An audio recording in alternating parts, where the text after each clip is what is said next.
Efeso Kapitulo 1. Si Pablo, na apostol ni Kristo Jesus sa pamamagitan ng kalooban ng Diyos, sa mga banal na nangasa Efeso at sa mga tapat kay Kristo Jesus. Sumainyo nawa ang biyaya at kapayapaang mula sa Diyos na ating Ama at sa Panginoong Hesukristo.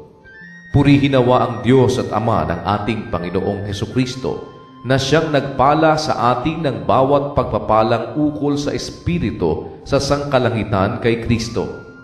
ayon sa pagkapili niya sa atin sa Kanya bago itinatag ang sanlibutan, upang tayo'y maging mga banal at mga walang dungi sa harapan niya sa pag-ibig, na tayo'y itinalaga niya ng una pa sa pagkukupkop, na tulad sa mga anak sa pamamagitan ni Hesukristo sa ganang Kanya, ayon sa minagaling ng Kanyang kalooban, sa ikapupuri ng kaluwalhatian ng Kanyang biyaya, na sa atin ay ipinagkaloob na masagana sa minamahal, na sa Kanya'y mayroon tayo ng ating katubusan sa pamamagitan ng Kanyang dugo, na kapatawaran ng ating mga kasalanan ayon sa mga kayamanan ng Kanyang biyaya, na pinasagana niya sa atin sa buong karunungan at katalinuhan, na ipinakikilala niya sa atin ang hiwaga ng Kanyang kalooban ayon sa Kanyang minagaling na ipinasya niya sa Kanya rin, sa pagiging katiwala sa kaganapan ng mga panahon, upang tipunin ang lahat ng mga bagay kay Kristo, ang mga bagay na nangasa sangkalangitan at ang mga bagay na nangasa ibabaw ng lupa. Sa Kanya, sinasabi ko, tayo rin naman sa Kanya ay ginawang mana, na itinalaga na niya tayo ng una pa ayon sa pasya niyaong gumagawa ng lahat ng mga bagay ayon sa pasya ng Kanyang kalooban, upang tayo'y maging kapurihan ng Kanyang kaluwalhatian, tayong nagsiasa ng una kay Kristo, na sa Kanya'y kayo rin naman, pagkarinig ng aral ng katotohanan, ng ebanghelyo ng inyong kaligtasan, na sa Kanya rin naman, mula nang kayo'y magsisampalataya, ay kayo'y tinataka ng Espiritu Santo na ipinangako, na siyang patotoo sa ating mana hanggang sa ikatutubos ng sariling pag-aari ng Diyos sa ikapupuri ng Kanyang kaluwalhatian.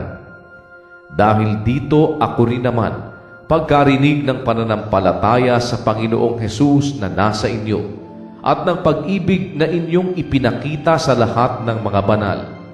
ay hindi ako tumitigil ng pagpapasalamat dahil sa inyo, na aking binabanggit kayo sa aking mga panalangin, upang ipagkaloob sa inyo ng Diyos ng ating Panginoong Hesukristo, ng Ama ng kaluwalhatian, ang Espiritu ng karunungan at ng pahayag sa pagkakilala sa Kanya. Yamang naliwanagan ang mga mata ng inyong puso, upang maalaman ninyo kung ano ang pag-asa sa Kanyang pagtawag, kung ano ang mga kayamanan ng kaluwalhatian ng Kanyang pamana sa mga banal, at kung ano ang dakilang kalakhan ng Kanyang kapangyarihan sa ating nagsisisampalataya, ayon sa gawa ng kapangyarihan ng Kanyang lakas, na Kanyang ginawa kay Kristo, nang ito'y Kanyang buhaying mag-uli sa mga patay, at pinaupo sa Kanyang kanan sa sangkalangitan, sa kaiba-ibabawa ng lahat na pamunuan at kapamahalaan at kapangyarihan at pagkasakop, at sa bawat pangalan na ipinangungusap, hindi lamang sa sanglibutang ito, kundi naman sa darating. At ang lahat ng mga bagay ay pinasuko niya sa ilalim ng Kanyang mga paa, at siyang pinagkaloobang maging pangulo ng lahat ng mga bagay sa iglesia, na siyang katawan niya, nakapuspusan niyaong pumupuspos ng lahat sa lahat.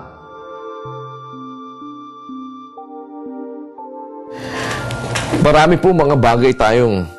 natutunan at nakikita dito sa mga talatang ating binabasa. Pero maaaring meron hong mga hindi lubos na maliwanag sa atin. Siguro po, maaari kayong tumawag sa amin o kung meron po kayong mga gustong itanong, pwede po ninyong tawagan ang palatuntunan Ang Dating Daan ang palatuntunang itanong mo kay Soriano. Sa pamamagitan po ni Brother Eli Soriano ay pwede po nating itanong ang mga bagay na maaaring hindi lubos na maliwanag sa mga talatang ating binabasa. Si Brother Eli po ang nangunguna sa ating palatuntunan dito sa Ang Dating Daan at sa iba't ibang mga programa po dito sa UN Television na kanya pong iniho-host. Kaya huwag ko kayo mag-aatubili. Kung meron namang mga nasa malalayong mga lugar at hindi ko kayo makakatawag, pwede rin kayo sigurong sumulat dito po sa ating itanong mo kay Soriano at dito po sa Ang Dating Daan. Si Brother Eli Soriano po ay laging handa na magbigay naman ng tugon sa pamamagitan din ng pagbasa ng mga talata ng banal na kasulatan. At bukas, huwag ko kayo mawawala. Kung hindi pa po alam ng ibang mga kaibigan natin, ng atin pong ibang mga kasambahay, sana yayain natin sila at kumbinsihin natin sila na magbasa ng Biblia. Wala pong masama kung ito'y pagtutuunan natin ng pansin na kahit sa kapirasong oras lamang ng ating mga buhay ay magkaroon po ng puwang ang mga salita ng Diyos. Dahil lagi nating tatandaan, mapalad ang bumabasa.